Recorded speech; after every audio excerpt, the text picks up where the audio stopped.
Hello, welcome along to Adventures of Pop. This is episode 207, and my name is Simon Jacobs. And if you enjoy this episode, and there are 206 that are already in the can. Do watch them all in order, please, and then like and subscribe. And if you don't want to watch all of those past ones, then just like and subscribe anyway. I'm going to be talking about the Grammy Awards in this episode, but first, just a quick note about concert-going etiquette.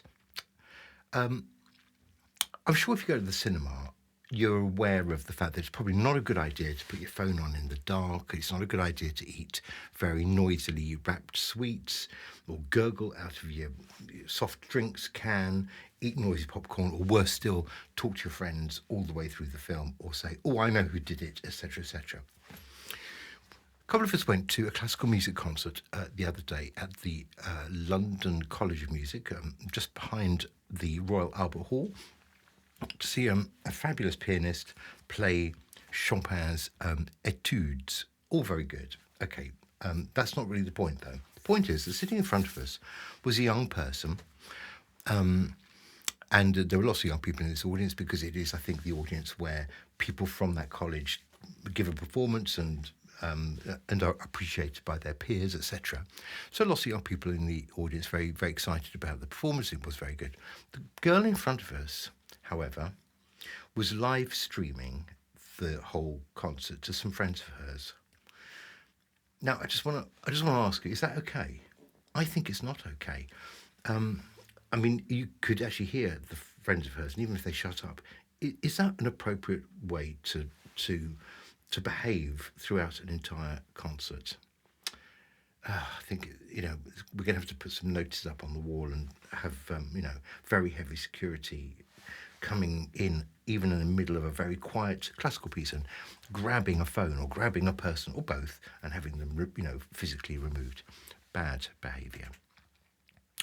The Grammys.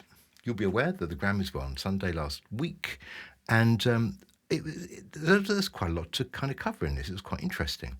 Now, I've been going on about the fact that, in all of these end-of-year charts for a couple of years now, it's been really clear that the solo woman is kind of in a place of her own where the industry and I guess the public at large are embracing these really interesting, individualistic solo female characters, and a lot of them are doing incredibly well. And I would be saying the same thing about this Grammy Awards because, again, they made a really good showing. Were it not for the really huge winner of the night, which was not a woman, it was Kendrick Lamar, who won, I think, 5 Grammys for pretty much one song. We'll go into all the winners as we go through here. So let's have a look. Well, first of all, in the Grammy Awards, I mean, it's an award show that, as you probably know, goes on for about 3.5 weeks.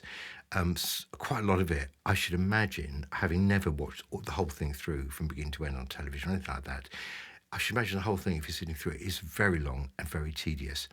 And there are so many awards given. So one of the things I've noticed in quite a lot of the kind of roundups of it is that there are lists where they refer to the big 4. Sometimes it's the big 6, but it's always the big 4. Okay, so these are the most prestigious Grammy Awards that are given out each year. Album of the Year went to Cowboy Carter, Beyonce, and it's the first time she has won that Album of the Year accolade, so she did very, very well there and was very happy. Record of the Year, so this is an individual song. This is Not Like Us, Kendrick Lamar, his big diss track against Drake, who didn't get a mention here and didn't turn up. So I think Drake's in the doghouse and Kendrick is being feted from all sides. So that's interesting. Record of the Year, Kendrick Lamar. Song of the Year, Kendrick Lamar, Not Like Us. And Best New Artist, Chappell Roan, who I think performed as well. And that's a significant Grammy for, a newish artist, Chappell Roan, who had a big breakthrough year. So those are the 4 big ones. Then we go on to things like Best Pop Vocal Album, and then Best Pop Solo Performance. Both of those won by Sabrina Carpenter. So Short and Sweet, the Best Pop Vocal Album. Espresso, the Best Pop Solo Performance. Best pop duo, Lady Gaga and Bruno Mars for Die With a Smile.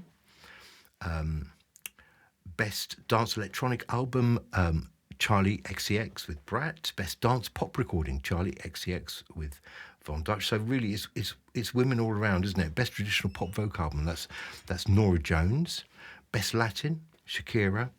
So it's very interesting indeed. And then some very interesting ones popped up. Best rock performance was given to the Beatles Now and Then, which is very strange, I think, particularly as they were using AI, I think, to reproduce the contribution of John Lennon. So, I mean, a bit dubious there, but this is where the Grammys gets all a bit political, and you sort of think they're doing it for a particular reason, in the same way that the Rolling Stones won Best Rock Album. I mean, that's a bit strange, isn't it? But Best Rock Song went to St. Vincent, Broken Man. Now, St. Vincent, as you probably know, is a queer woman, American, and she won quite a few. So she won Best Rock Song and Best Alternative Music Album with All Born Screaming, and Best Alternative Music Performance with a song called Flea, which is on that same album, All Born Screaming. So then Kendrick Lamar picked up Best Rap, and Best Melodic Rap went to Rhapsody featuring Erykah Badu. Best Rap Song, Kendrick Lamar, etc. Best Country was interesting because amongst those, Best Country and Duo Group Performance was Beyonce and Miley Cyrus. And then the Best Country Album went to Beyonce. That was quite an achievement.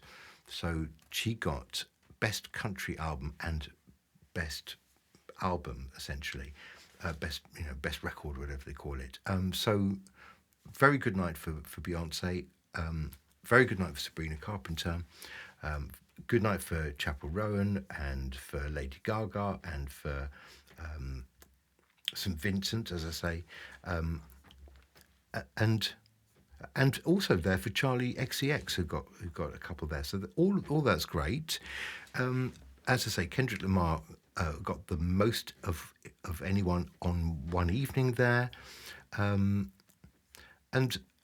there were some other kind of curious things that went on. I think Kanye West turned up with his wife wearing virtually nothing, and kind of did a quick flash to the cameras on the red carpet on the way in, and then they got in their car and went home.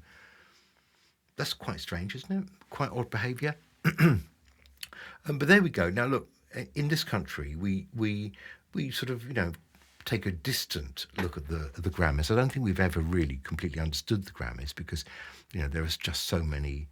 There are so many gongs given out, and you have to kind of know what the difference is between a country solo performance and a country something else performance. And so, we don't give Brit Awards, for example, for a great performance. It's for the best single or best album. So I'm not always sure what is meant by performance, but hey. And they've got film and TV, they've got production and songwriting awards, jazz and classical, etc. So it's a huge thing, goes on forever.